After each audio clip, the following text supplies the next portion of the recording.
അന്വേഷിച്ചുകൊണ്ടിരിക്കുന്നതേ ഉള്ളെന്നാണ് പറഞ്ഞത്. അവർ ഇവിടെയുള്ള കാര്യങ്ങളെല്ലാം ചെയ്തിട്ട് ആദ്യത്തെ ദിവസം DYSPയുടെ നേതൃത്വത്തിലായിരുന്നു ഫോറൻസിക്കുകാരും അതുപോലെ തന്നെ വിരലടയാള വിദഗ്ധരും അതുപോലെ ഡോഗ് സ്ക്വാഡും വന്നു.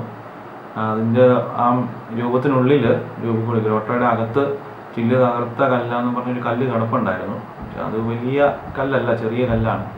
അപ്പം അത് മാത്രമല്ല, വേറെ എന്തെങ്കിലും ആയുധങ്ങൾ ഉപയോഗിച്ചിട്ടുണ്ടെന്നുള്ളൊരു സംശയം അവരും പറയുന്നുണ്ട്. അപ്പോൾ അത് അറിയാൻ വേണ്ടി ഈ ചില്ലിൻ്റെ സാമ്പിളൊക്കെ എടുത്തുകൊണ്ട് പോയിട്ടുണ്ട്. അപ്പം അതിൻ്റെ റിസൾട്ട് എന്താണെന്നുള്ളത് ഇതുവരെ പറഞ്ഞിട്ടില്ല. പിന്നെ കൃത്യമായിട്ടൊരു പ്രതിയെ സംശയങ്ങളോ അങ്ങനെയൊന്നും പറഞ്ഞിട്ടില്ല.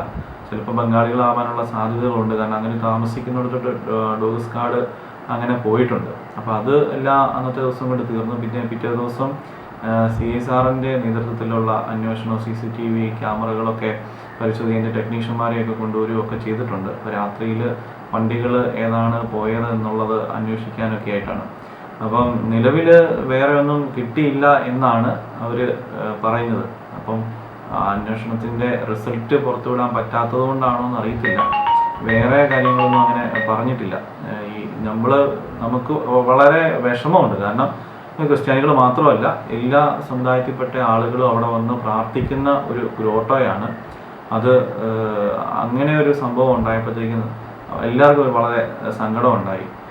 തന്നെയല്ല ഇത് വലിയ ലഹരി ഉപയോഗിച്ചിട്ട് വല്ലതും ചെയ്തതാണ് എങ്കിൽ അതും കൂടുതൽ അപകടമാണ്. കാരണം നമ്മുടെ നാട് ലഹരിയിൽ എന്തുമാത്രം അതിൻ്റെ നീരാളിപ്പിടുത്തത്തിലാണെന്നുള്ള കാര്യം നമുക്ക് മനസ്സിലാകും.